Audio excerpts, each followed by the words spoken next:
So, you want to be a digital nomad, eh? Well, great. There's lots of things that you can do as a digital nomad, travel the world. Technology really makes it all possible.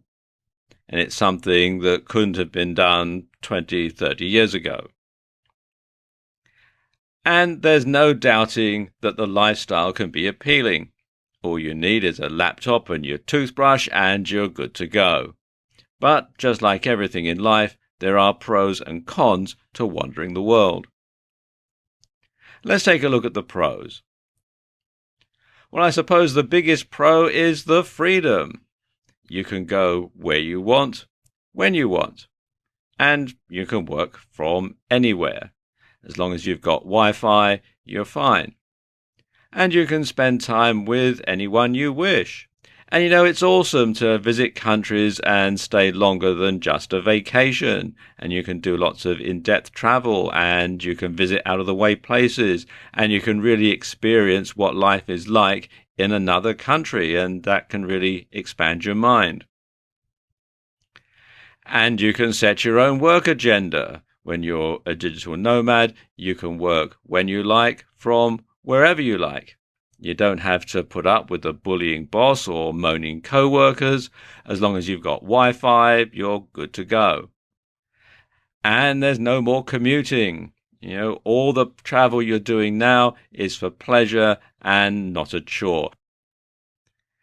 And, of course, you learn to be less materialistic because everything you need fits into your rucksack. You get to visit lots of new, different and exciting places, and these are places that most people only dream about. And every day is different. There's no routine. You're not tied to a desk or a cubicle in an office. Every day is different. Everywhere is new and exciting because you're seeing things for the first time. And of course, your horizons expand and you get a greater outlook on the world because you become exposed to things that other people in your town, in your family, your friends, well, they just simply don't know about because they've never experienced it. So you become a much wiser person as a result.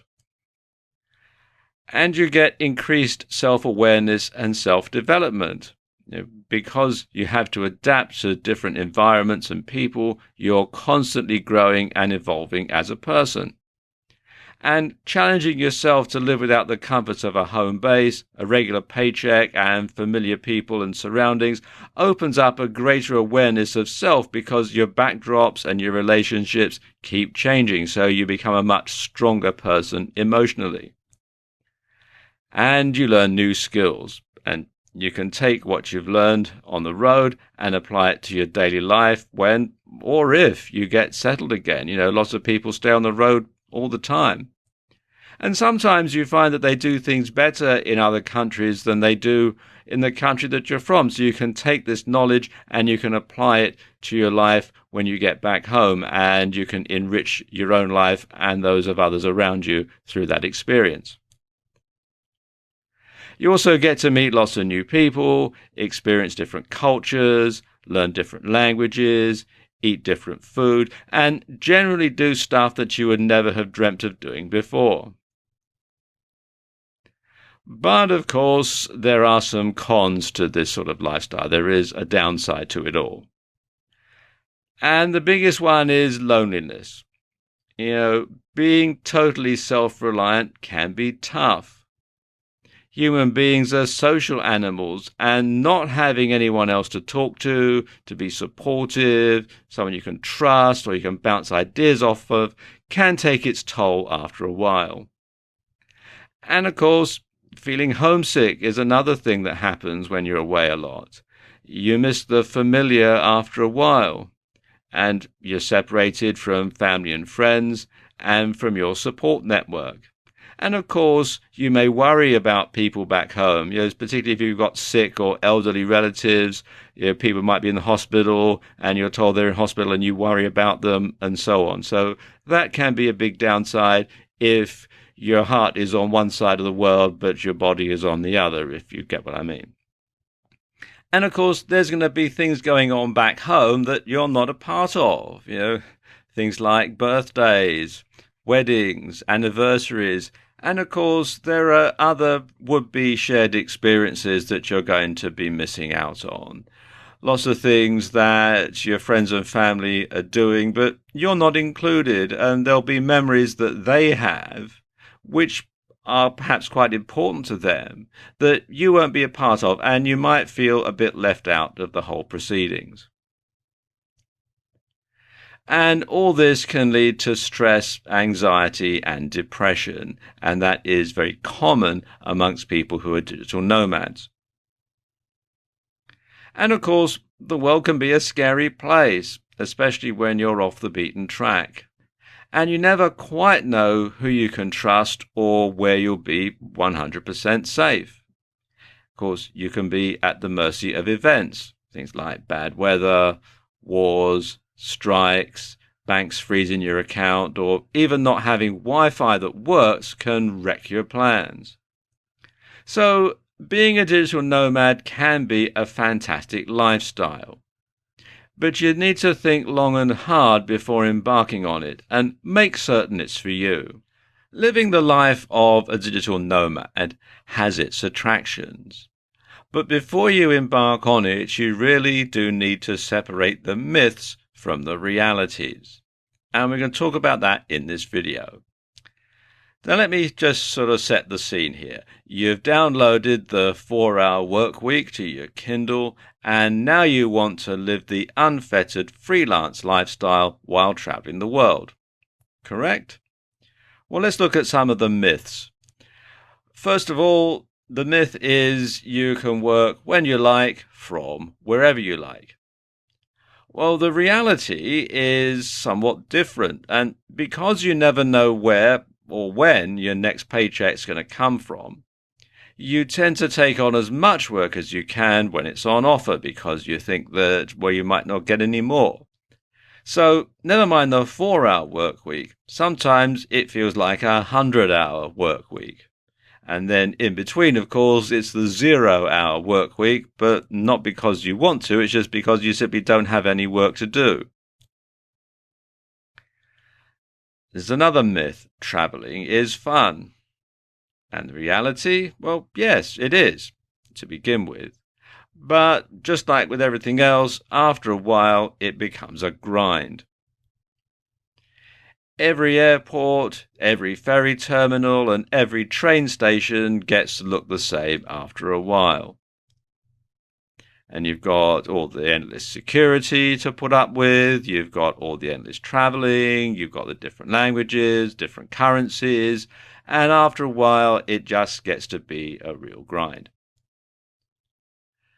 Now, there's another myth. You can get by on much less money. Well, that's true because the reality is you have much less money. But that said, you don't have as many overheads or things to spend money on anyway, so the fact that you don't have quite so much money isn't really a big deal. Another myth, wherever you hang your hat is your home. Well, the reality is somewhat different. If everywhere is home, then nowhere is.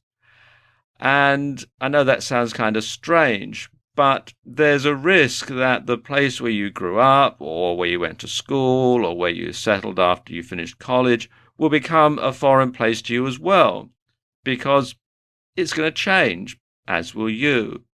But quite often changes are subtle, but to you the changes will be more noticeable, and you'll find it harder to settle back in should you want to return.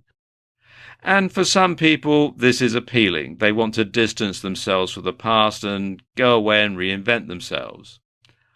Others, though, find losing this connection difficult. Another myth is you'll visit some interesting places and you'll meet lots of new people. In reality, well, this can certainly be true, but it's not all tropical islands out there, and you'll find some places look a lot different to how the tourist board would like you to believe. So you might find somewhere and you see, oh wow, it looks really nice, really interesting, but after you get away from the main streets and into the back streets, they're all kind of grotty, and sort of places that backpackers stay are a bit run down. And of course, it's hard to form lasting friendships or relationships as you're never in one place for very long. And finally, another myth. If you're thinking about it, but you don't do it, you'll regret it for the rest of your life. And the reality, well, that's true. If you don't do it, especially if you don't do it while you're young or if you're in good health, then you may well regret it later on. And bear in mind, you can always practice by saving up all of your vacation time and or taking a leave of absence from your job and then going away for a couple of months to see how you take to the lifestyle before you take the plunge for real. But it can be very rewarding. Too often, when people decide to live a digital nomad lifestyle, they decide to just simply wing it and go off on a whim. And they think that's all part of the spontaneity of the lifestyle.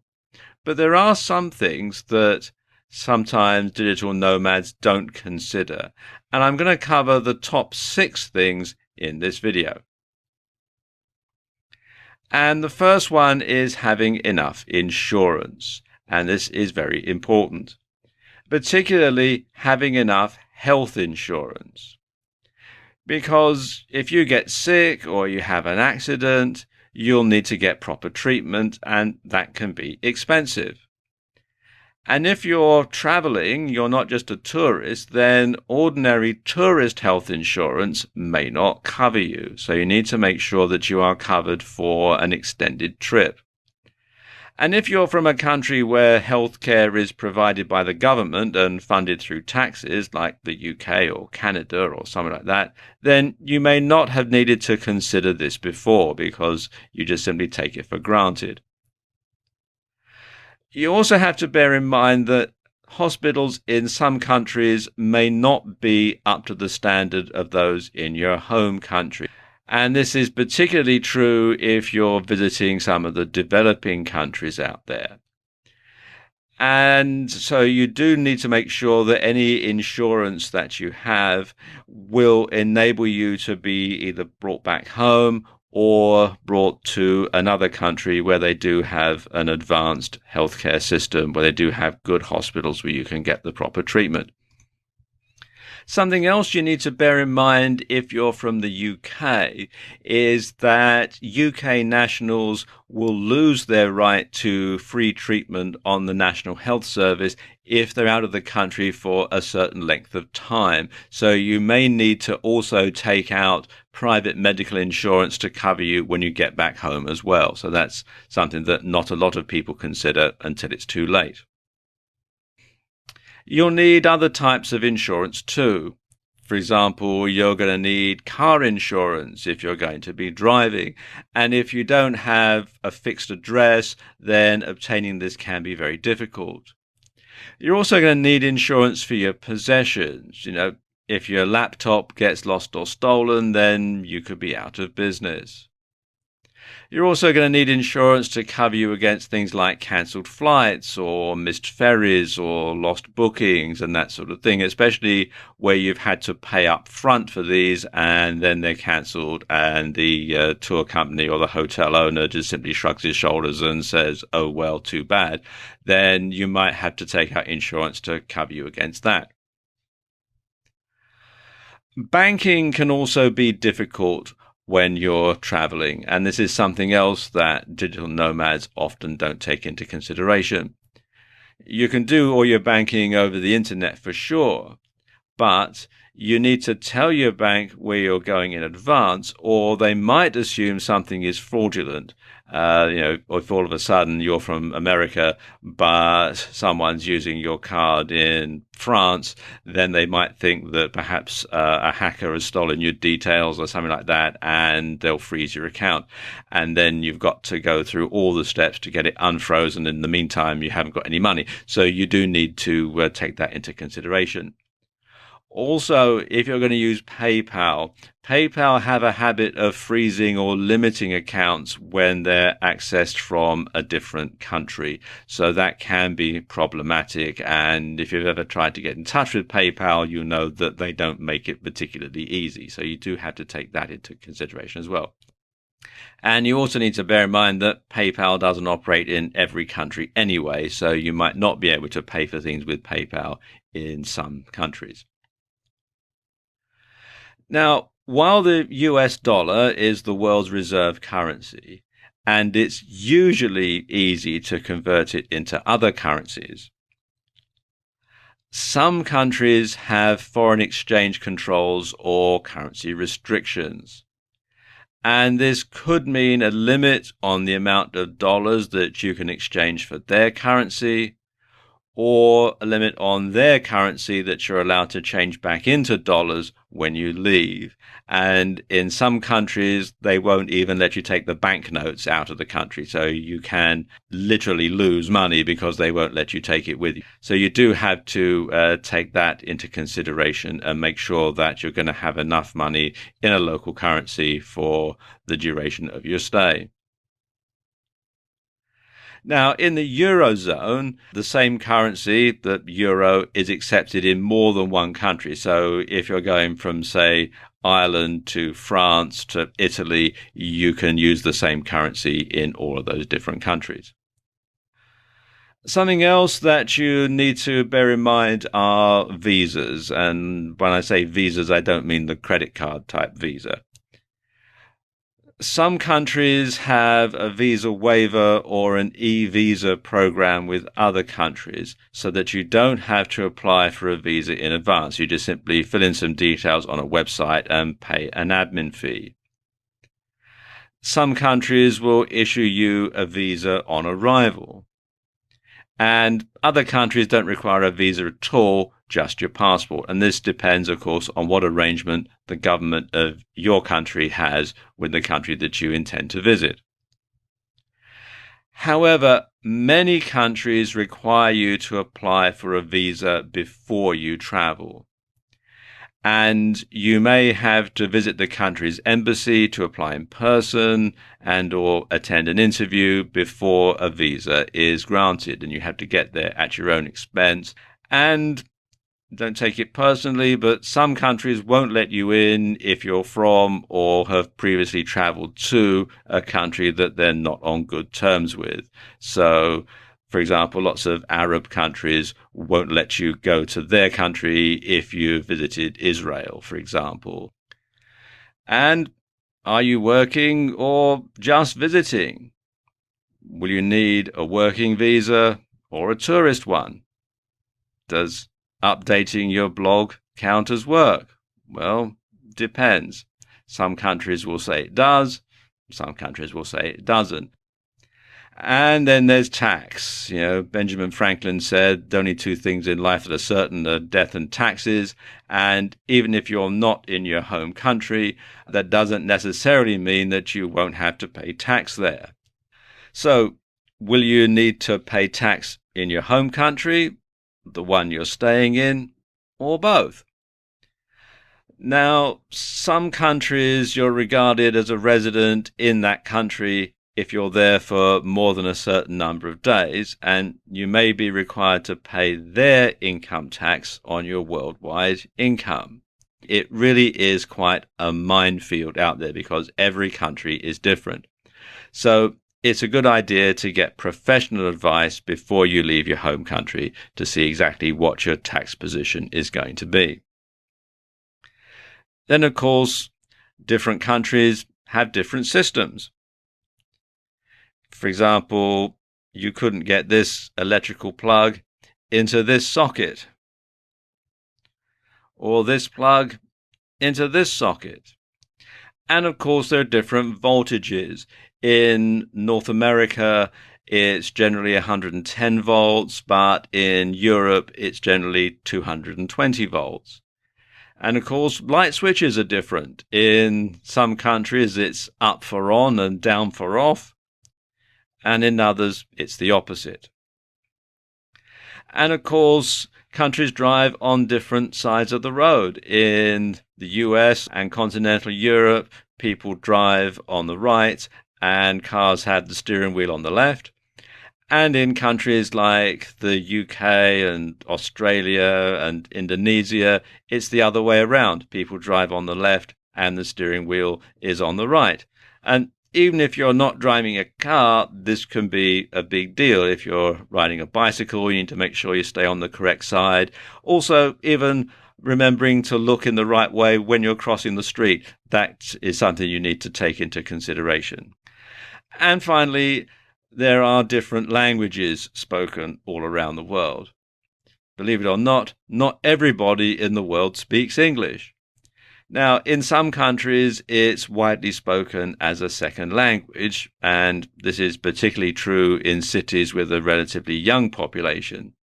But in the countryside or off the beaten track, it's a different matter. And of course, some countries use a completely different alphabet, so there's no reference at all. I mean, for example, if you look at this street scene here in Japan, everything's in Japanese. So unless you happen to understand Japanese, you're not going to have a clue. So if you're going to be spending a long time in a part of the world where you know that a particular language is widely spoken, it might be a good idea to get some basic tuition before you go there. Brush up on your Spanish if you're going to Latin America, for example. So there you go, 6 things that most nomads don't consider, but you should do before you start embarking on this type of lifestyle. The most common way that digital nomads earn money while they're away is by working freelance. And working freelance is great. You can get all your work over the internet, you set your own hours, and all you really need is a laptop and Wi-Fi, and you can simply do the job whenever you get the opportunity or whenever you have a moment, or you can perhaps set time aside to do it. It's up to you. It's a completely free type of lifestyle. So let's take a look at the sort of freelance work that you can do from anywhere. And the first one, and I suppose the most common type of freelance work, is freelance writing. And you can do freelance article writing, freelance copywriting, freelance screenwriting. You can do ebook writing, and you can do transcriptions. People can send you something over the internet as an MP3, and you can listen to it and type it up and send it back. And you can do all this pretty much anywhere. All you need is a quiet corner of a coffee shop or something like that. Something else that you can do freelance from anywhere is web design. So you can do web design in WordPress, you can design WordPress themes if you have the software, you can do PHP or HTML. Again, all you need is your laptop and a means to communicate with your customer. Then you can do coding, and lots of people do coding. You can do website coding, you can do apps, you can do software development, and this is actually one of the most common things that people can do because it's all done on your computer, and you can simply send it over the internet to your customer. Then there are graphics, and provided that your laptop is powerful enough, of course, and has the right sort of graphics card in it, you can do things like web graphics, video graphics, and you can do either 2D or 3D animation for videos from your laptop. Photoshop, of course, is something that you can do very easily from your laptop. Also, print graphics and things like logos and those sort of things. And you can do videos. You can make a slideshow video like this one from your laptop. All you need is to have the right software. And if you're traveling, well, you can do travel videos for customers, travel videos that you can then sell yourself. You can shoot stock footage. Sometimes if somebody is making a video and they need to get a particular shot of where you happen to be, then it's cheaper for them to hire you to go out and film it rather than for them to send a whole film crew out there to cover it. So you can do that, and you can sell stock footage to stock footage libraries as well, who will then sell it on to other producers. And of course, if you're going to be in one place for a particular length of time, you can shoot news footage. If something happens, if there's an event, particularly an unplanned one like a fire or an earthquake or something like that, you can film that and send it on to news organizations who can pay quite handsomely for that. Or you could also be what's known as a stringer, which is someone who happens to have a deal with a news organization that if something happens where they happen to be, then they will video it and send it to that particular news organization. Then you can do translations, of course. And there's several ways you can do this. You can do translations over the internet, where people will send you things to be translated. Or you can do translation locally if you're going to be in one place for long enough and you've got contacts and connections in the town or city or country where you're staying and you speak the local language. You can translate from the local language into English and vice versa. And this can be either written or oral translation. Now, there are a few different sites where you can look for freelance work. And the first one is Upwork, which you can find here at upwork.com. And it explains how it works here when you click on this link. You can also go to Freelancer, which is freelancer.com, and both of them work on a similar principle. Somebody posts a job that they want filled, and you bid against other freelancers for it, and the person who's commissioning the job would decide who they want to do the job for them, and the website takes a cut of the fee. If what you're doing is anything to do with marketing or copywriting or web design or that sort of thing, it's a good idea to take out an ad on the Warriors for Hire section of the Warrior Forum. As you can see, they've got lots of people here advertising things like marketing and professional copywriting and that sort of thing, and you can advertise your services here. And on this site, and I think you do actually have to be a paid member to place an ad in the Warriors for Hire section. And on this site, you basically advertise your services and the buyers come to you rather than you having to bid on a job that other people are competing against. So just a few ways that you can find freelance work while you're on the road. A great way for digital nomads to make money is via a blog.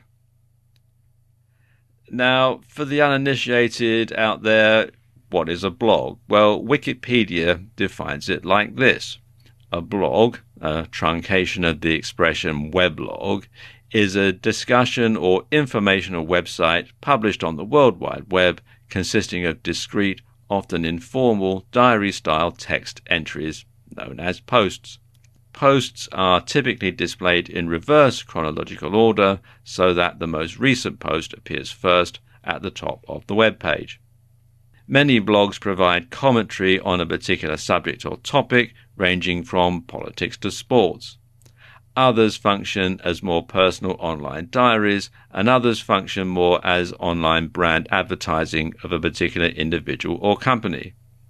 A typical blog combines text, digital images, and links to other blogs, web pages, and other media related to its topic. Most blogs are primarily textual, although some focus on art, otherwise known as art blogs, photographs, photoblogs, videos, video blogs or vlogs, music, MP3 blogs, and audio, known as podcast. Now, the most popular platform for blogs these days is WordPress, and WordPress is a free open source blogging platform, and there are several ways that you can access it. You can download the software from wordpress.org. Be sure to go to wordpress.org rather than wordpress.com. I'll explain why in a moment.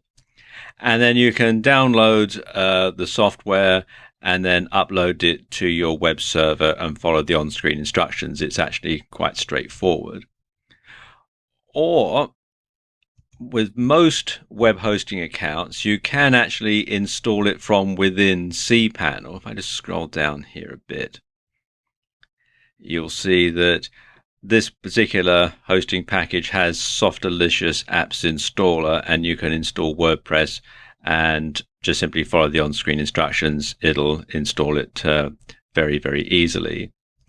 Or if you want WordPress to host your blog for you on their server, then you can come here to wordpress.com and simply click here on Get Started. Now, if you're going to monetize your blog, it's probably best to host it on your own hosting, and you can use your own domain name and so on. WordPress does tend to take a rather dim view of commercial blogs hosted on their servers. Regardless of how you do it, once you've got it installed, it'll look a bit like this, and you can click here on Post and then add a new post and start updating your blog. Now, of course, having a blog is one thing, making money from it is something else. So let's look at some of the different ways that you can monetize your blog. And the first way is via Google AdSense. Now, Google AdSense is a bit like Google AdWords, you know, the small ads that appear down the side of the search engine results pages in Google. But with Google AdSense, advertisers pay you to put their ad on your blog. So every time someone clicks on an ad, you get paid. You don't get paid very much, but it is a truly passive income. All you have to do is provide relevant content and drive the traffic, and Google will take care of the rest. And to find out more, go to google.com/AdSense, and you'll be redirected to this page where you can sign up and also read more about how AdSense works. Now, there are other sources of advertising as well. One is banner ads. Now, these aren't as popular as they used to be, but they're still worth considering. And basically, with a banner ad, somebody will pay you to put their banner on your blog, advertising their product. And payment can be either a set amount, or it can be so many times that it's displayed, or it can be however many times it's clicked through. And you can actually have banner ads under the AdSense program as well. Another way is to do paid reviews. This is where somebody will pay you to do a review of their product or service, and then you post that review on your blog, and then there's a link at the bottom where people can go and buy the product or service from the vendor. Or you can sell your own classified ad type advertising. You do need to make sure that you're getting a lot of traffic in order for this to really be viable. Another way that you can monetize your blog is by selling affiliate products. And this is, I suspect, the most popular form of monetization for blogs. Basically, you send traffic from your blog to a merchant's website. The customer will then buy the product and you get paid a commission. And this can be as much as 100% on some digital products. The easiest way to make affiliate sales is to write a product review where you write about the product and then you include a special affiliate link at the end of your review where people can go and buy that product, and of course you'll get the commission. And it's a good idea if you purchase the product yourself first so that you can give an honest, fair review. And this adds weight and credibility to your review. And when you do this, after a while, you'll come to be regarded as an expert in the field, and people will take your reviews seriously, and they'll seek out your blog to read your reviews before they actually buy a product. And finally, there's the Amazon widget. Now, these are devices that enable you to sell products from Amazon right from your blog. And as you can see, there are a number of different Amazon widgets. You've got the deals widget, search button. There's the carousel widget, which has a number of different products being advertised at any one time. There's a slideshow. There's a whole lot of different stuff here. And once you've signed up for Amazon Associates, you can build these very easily and get the commission every time. So there you go, just a few ways that you can monetize your blog to get extra income. A good way to make money as a digital nomad is through affiliate marketing. And I'm going to give you the basics in this video. The way that affiliate marketing works is like this. First of all, you drive traffic to your website where customers can click a special affiliate link which takes them to the merchant's website. The sales page on the merchant's website does all the selling. The customer buys. The commission is deducted by the payment processor and paid to you, and this can be either instantly or after a period of time has elapsed, depending on which affiliate network you're with. And then you basically rinse and repeat the whole process. Now, this is what a typical affiliate link looks like. This is one for ClickBank. And you can see there's lots of code. And what this does is it works with a cookie that is placed on the visitor's computer. And the two of these tie together to make sure that the software back at ClickBank, or whichever affiliate network you're with, knows that this particular visitor has come via your link and that you get the commission. So if they come via somebody else's link after they've been via yours, or if they go straight to the site again, you're still going to get the commission. So it's very important that you make sure that your affiliate links are copied and pasted accurately, otherwise you could lose your commission. Now, there's lots of different ways that you can promote affiliate products. Probably the easiest way is via your blog, and you can do this either via product reviews, and it's a good idea if you've actually bought the product yourself before you do a review, because then you can do an honest and accurate one, or by articles on your blog where you perhaps highlight certain passages of text that relate to the item that you're promoting, so people can then click on that link and go to the affiliate site. Or you can promote them to your mailing list, and this is a very good way of ensuring that people find out about the affiliate products you're promoting. And you can do that via articles, or you can do that via solo ads, where you simply send an ad to your list, or you can send an ad to somebody else's list and pay them. It works both ways. Now let's just take a look at some popular affiliate sites. And the first one is Amazon Associates. And with Amazon Associates, you can sell items from Amazon's website. The rate of commission varies, as you can see here on the slideshow that's going through at the moment. And basically, you can have all sorts of different widgets and different banners. They make it very easy for you to sell via Amazon. And you can find out more at affiliate-program.amazon.com. And there are also regional variations. So, for example, there's a UK version, and you've got Germany and France, Brazil, Mexico, etc. And there's ClickBank, which you can find out about at clickbank.com.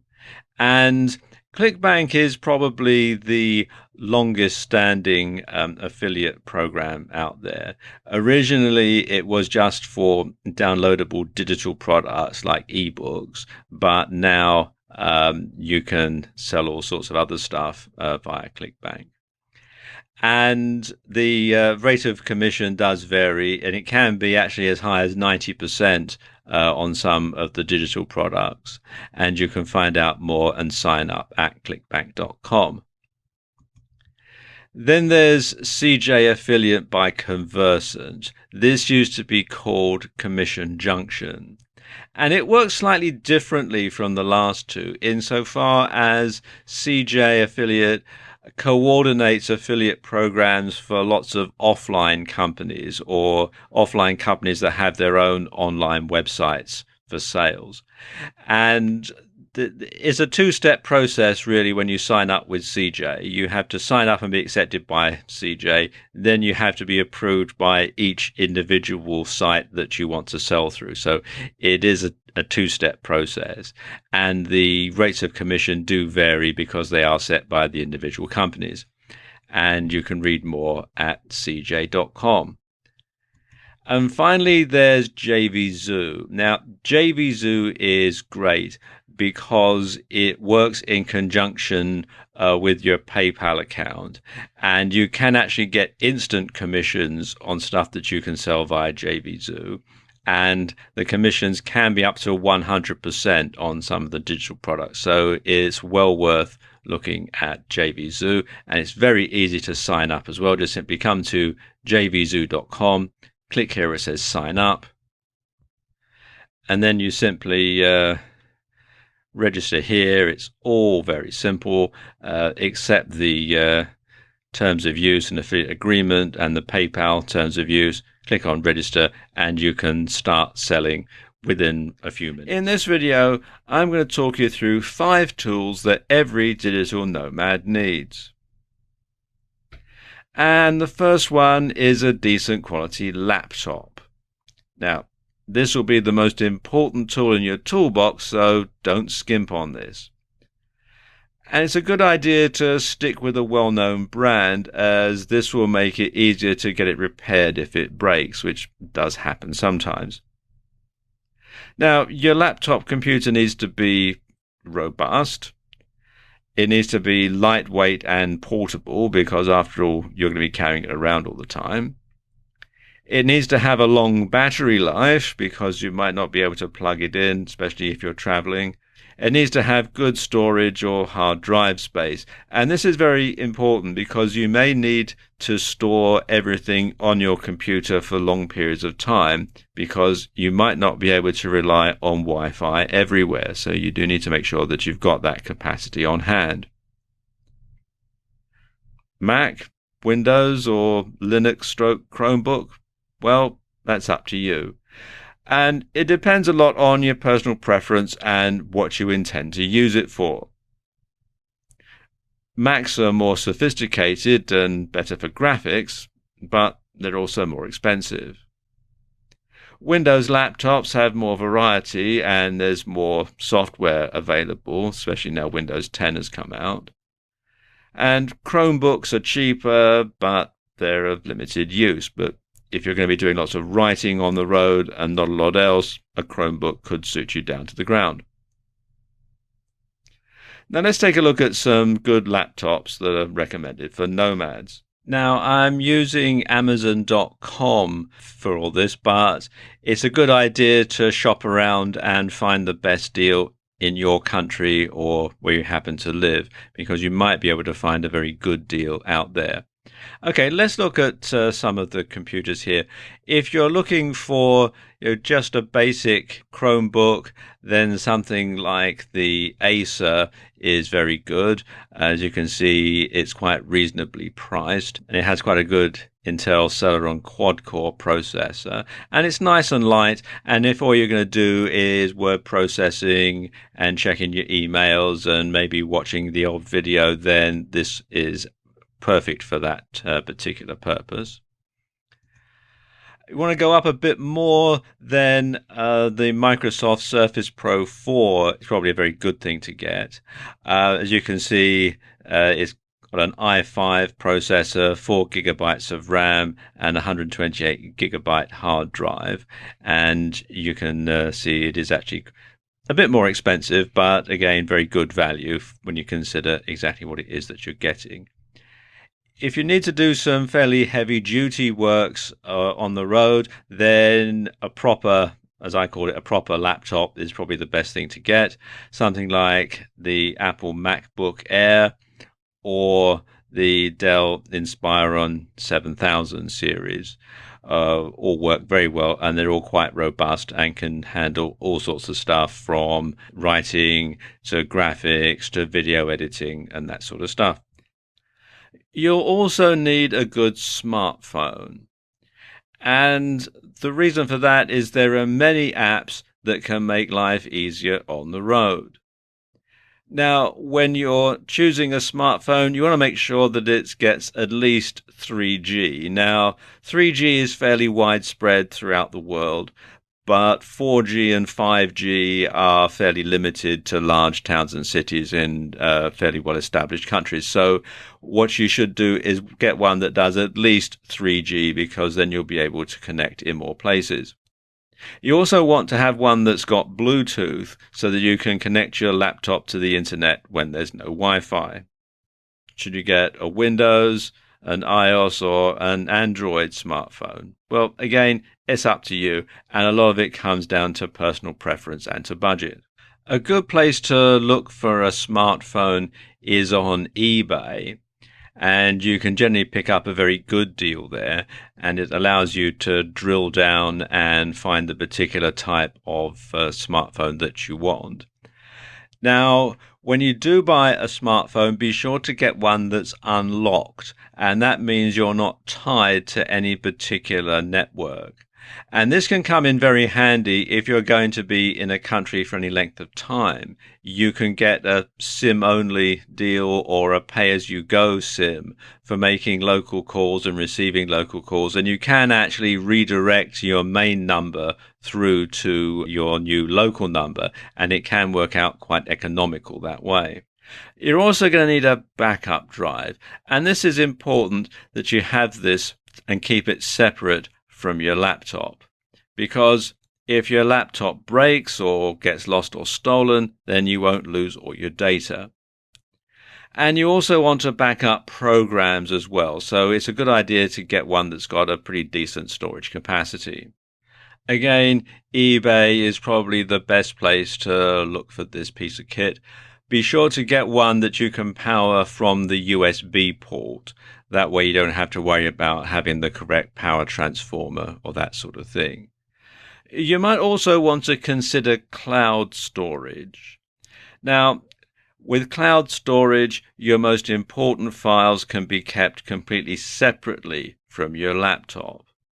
And it's also easy to deliver work to clients that way, because you can simply give them the link on your cloud storage and they can download it at their leisure. There are a number of different cloud storage facilities out there. Probably the most popular one is Amazon S3, and you can find out more at aws.amazon.com/S3. It does come with a certain amount of free space, which is generally all right just for passing on docs or for backup storage. After that, you do have to pay, but the pricing is quite reasonable, and you can host it in different countries as well, depending on where you're traveling. So you can have it in Ireland or Australia or the US, so it is quite flexible in that way. Then we have the Microsoft Cloud, which you can find out about at cloud.microsoft.com. Again, both free and paid for versions of this. And this does sometimes come as an add-on with Microsoft Office 365. So if you have that, you might already have Microsoft Cloud. Then there's G Suite by Google Cloud. This is a paid-for service, but as you can see, the prices are very reasonable. And also there's Google Docs which is good for sharing documents. So if you're writing, then you can simply upload it to Google Docs and share it with your client that way. And this particular service is free. And finally, you want to get some downloadable software or software that's accessible online.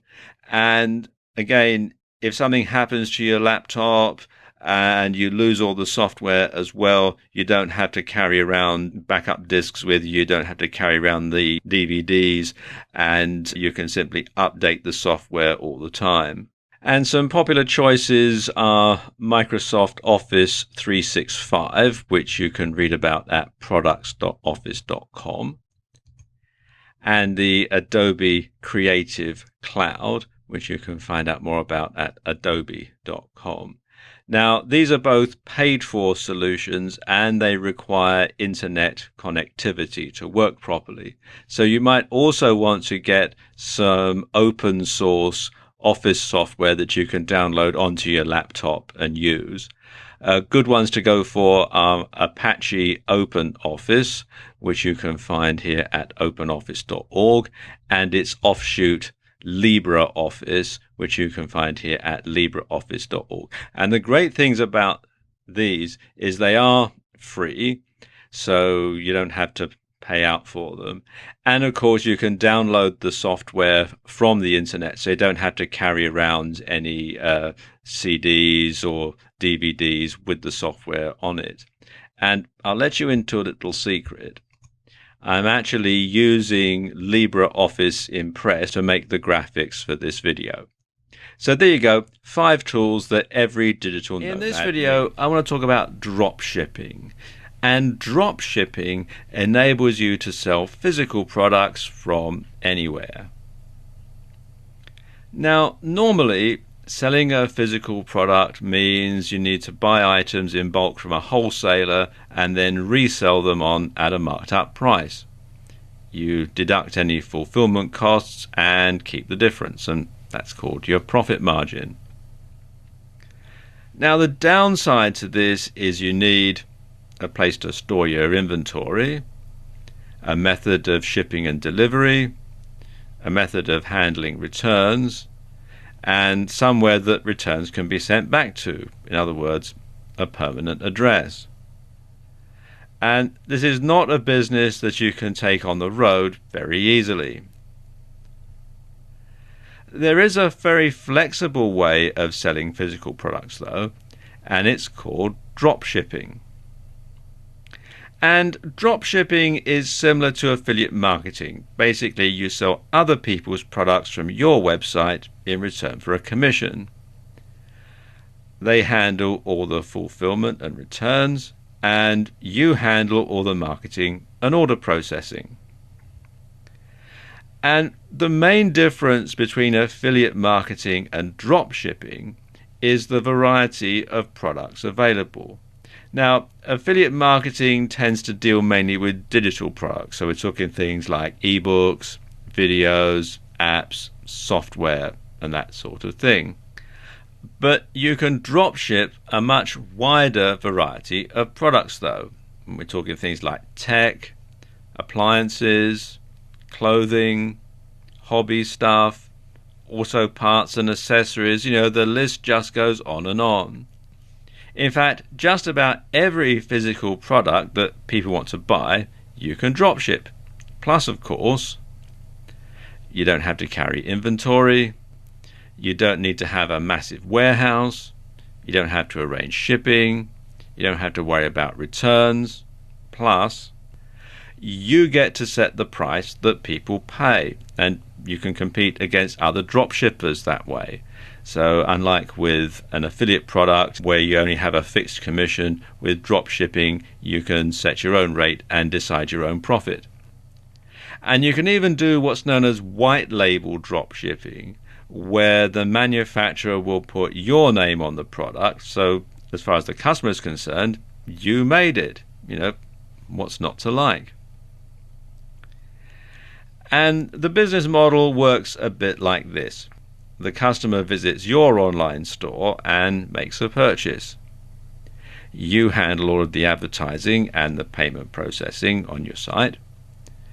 You then pass the order on to the wholesaler. Now, sometimes you'll pay the wholesaler with the order, and other times the wholesaler will invoice you. It depends. The wholesaler then sends the item onto the buyer and handles any returns. And as far as the buyer is concerned, they're dealing directly with you. The wholesaler or the drop shipper is a silent partner in the whole arrangement. Okay, so how do you go about finding drop shippers or companies that handle drop shipping? Well, there are a few different companies online that can help you out here. Probably the best known site for linking drop shippers and suppliers together is Alibaba, which you can find out more here at alibaba.com. And this is a great site because it has all sorts of different industries listed. And oftentimes you can order stuff directly from the manufacturers in China and elsewhere and get it sent out. And they continue to evolve the site, and it really is well worth a visit. Other than that, you can do a search in Google for whatever the niche is plus drop shippers. I'm using clothing for this demonstration, but it can be anything you like really. And then you'll find lots of different drop shippers in all sorts of different places that you can then liaise with directly. Now let's talk about how you go about selling your dropship products. There's a couple of ways that you can do this. You can either sell via your website or blog, or you can sell on sites like Amazon or eBay. If you're going to sell via your own website, then a good combination is WordPress and the WooCommerce plugin. And what this does is it basically converts your WordPress blog into an e-commerce platform. And it does actually have a setting for drop shipping. And you can find out more at the WooCommerce website, which is woocommerce.com. And there are free and paid for versions. You can actually install the free version from within WordPress itself. Just go to plugins, do a search for WooCommerce, and then you can simply click on the button to install it and follow the on-screen instructions. It's actually quite straightforward. Now, unlike selling affiliate products, you're not sending customers to somebody else's site to process the sale. And you can sell more than one dropshipper's goods in a single transaction. It all goes in the same shopping cart and gets checked out in a single payment, and you can do that on WooCommerce very easily.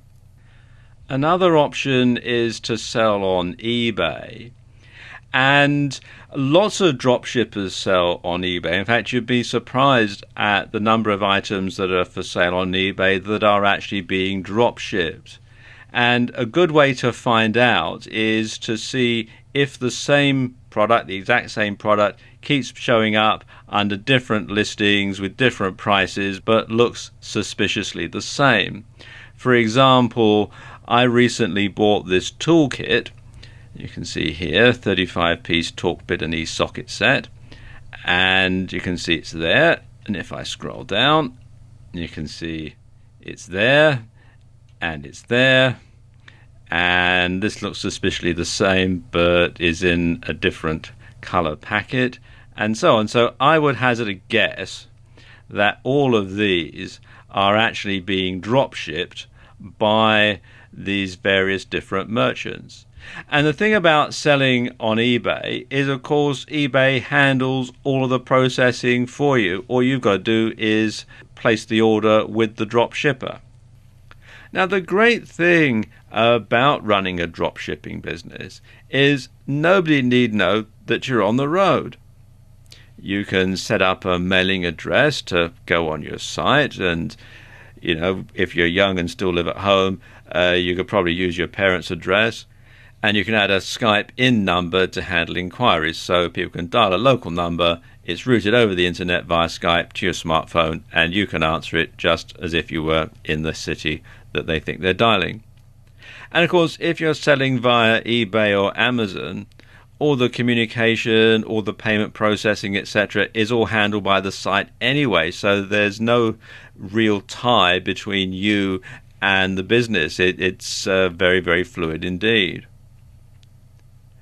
And you can keep running the business as a sideline or even as a full-time business if or when you become more settled. Or you can even get the business up and running before you leave and while you still have a steady income from your job. So it's a very, very flexible way of making money on the road. In this video, I want to talk you through getting a residual income while you're on the road, because there will be times when you're traveling and you're not able to do any freelance work, you're not able to do any drop shipping or anything like that. So you want to make sure that you do have some cash coming in.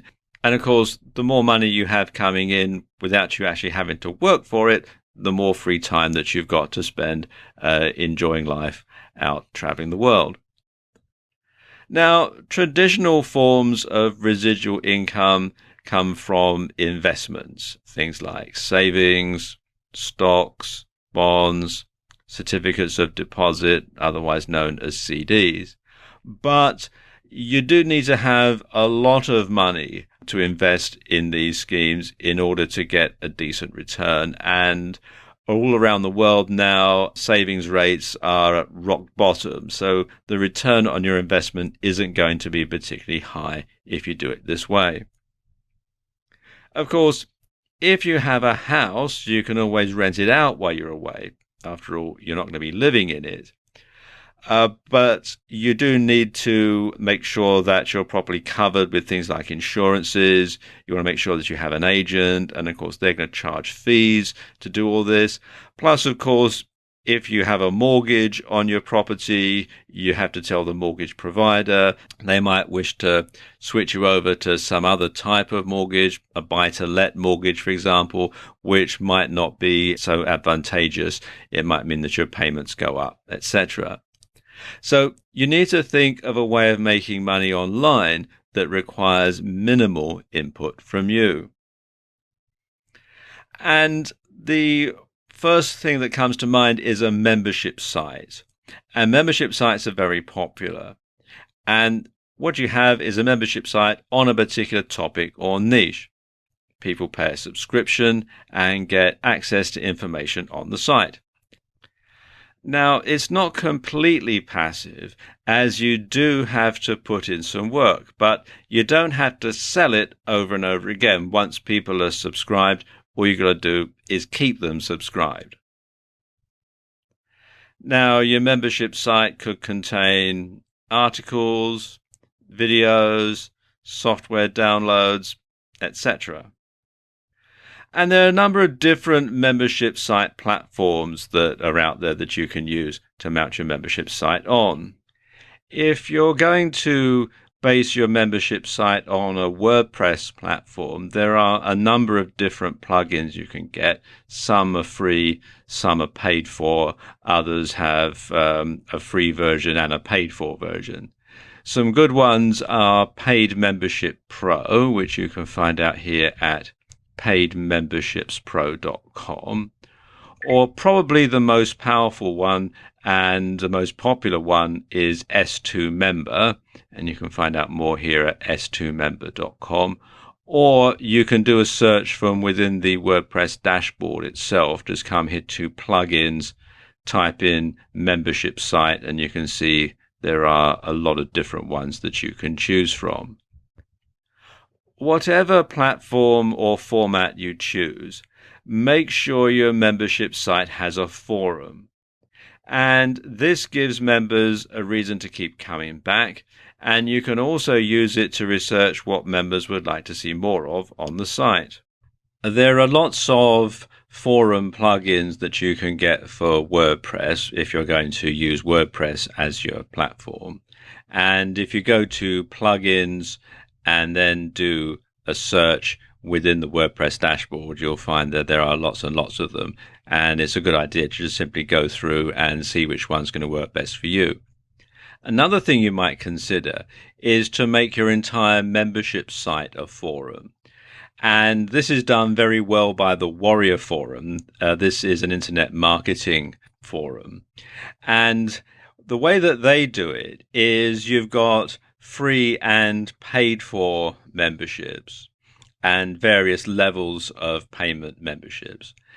And so you can have a discussion, you can go and read it for free. If you want to post something on there, you have to become a member. There are various levels of membership, like I said. You can also advertise on the site. And while I wouldn't recommend trying to duplicate the Warrior Forum in the internet marketing niche, because it is the probably the most popular site in the niche, this sort of business model could work very well in some other sort of niche. Another option is to become a website hosting reseller. Now, this is more passive than a membership site. And what you do is you get a reseller account from a hosting provider, and then you parcel up hosting accounts. And you can offer them as a standalone product, or, and this is probably the most common way of doing it, you can offer them as an upsell if you do website designs. You can have website design and it includes X amount of hosting, and then after that, people have to subscribe. And you'll find that people generally don't shop around for website hosting, so you can just simply start charging them after the free period has expired. Some popular sources of reseller hosting are HostGator. This is a US-based site, and you can read about it at hostgator.com/reseller-hosting.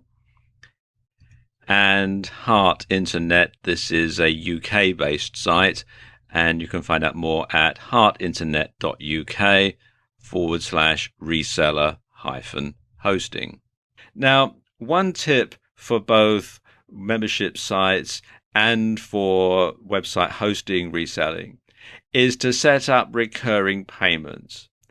And that way you don't have to send out invoices or chase payment. And you can do this very simply in PayPal if you have a business account. One thing you could do is consider offering a discount if people pay quarterly or half yearly. So then your transaction charges do go down a bit that way. Something else that you can do to get a residual income is to sell your own digital products. You can sell things like ebooks, videos, or audio products. Now, you'll need to have quite a few different products in order to get a decent income, but it's something you can do in your spare time before you leave. And you can also outsource the creation to another freelancer. Some popular distribution sites for digital products are ClickBank, which you can find here at clickbank.com, and JVZoo, which you can find at jvzoo.com. You can also publish ebooks for the Kindle directly to Amazon, and you can find out more at kdp.amazon.com. And finally, you might also want to combine your text and videos, etc., into a course, and you can distribute those at Udemy, which is udemy.com. And of course, you can always turn your digital product into a physical one. And there are a number of sites which will enable you to do this. Some good sites for creating physical products are Lulu, which is lulu.com.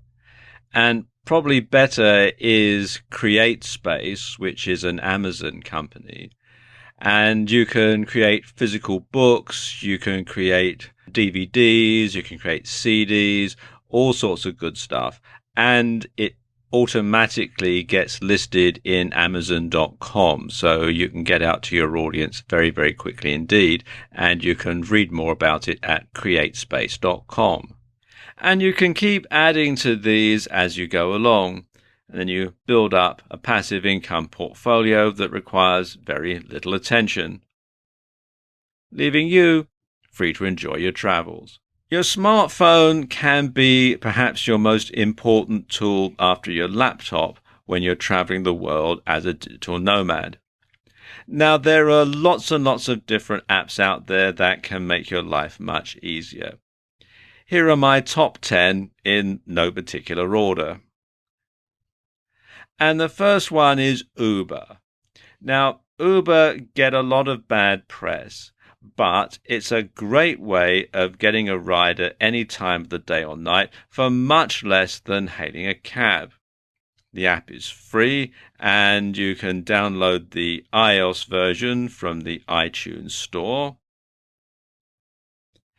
and the Android version from Google Play. Number 2 is Evernote. And Evernote turns your smartphone into a notepad, sketchpad, and a reminder. And you can share this information with others very quickly, so it's easy to share what's on your mind. And there are free and paid-for versions for both Android and iOS, and you can find out more at evernote.com. Number 3 is Airbnb. Now, finding somewhere to stay is the bane of every digital nomad's life, and this app makes it very easy indeed. There are versions for both iOS and Android, and you can also access the website from your laptop. And there are various versions of the website. I'm in the UK at the moment, so it's redirecting me to airbnb.co.uk, but elsewhere you can go to airbnb.com to find out more. Number 4 is XE Currency Exchange. While most online business is done in US dollars, there will be times when you need to change those into whatever currency the country you're in uses. Now, with this app, you can get live rates and see instantly if you're getting a good deal from the bank or bureau de change. It installs on a plethora of different devices, and you can find out more at www.xe.com/apps. Number 5 is Spotify.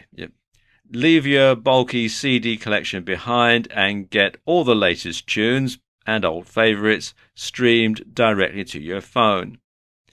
And there are free and paid-for versions of Spotify, and it's worth upgrading as the adverts on the free version can be really annoying. It works on a number of different devices, and you can read more at spotify.com. A word of caution, though, it's not available in every country. Number 6 is Google Translate. Now, the accuracy isn't perfect, and it's mainly online based, although there is a favorites feature that caches the results for offline use. But Google Translate can be a lifesaver if you want to look up a word or phrase when you're out and about, and also to translate documents and things like that. And you can download it for free from Google Play. Number 7 is Skype. And this is the number one way to keep in touch with friends, family, and clients while you're away. Skype to Skype calls are free, and you can get a Skype in number in a city of your choice, so people can call you on a landline and have no idea that you're away. And you can find out more at skype.com.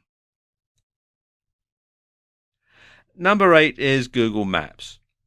You don't have to bother carrying around a paper map or using a separate GPS device to find your way around anymore. And often, Google Map has many locations that Apple's map offering doesn't have yet, especially outside the major Western destinations. And it includes a lot of things like real-time traffic, bus timetables, and a whole lot more.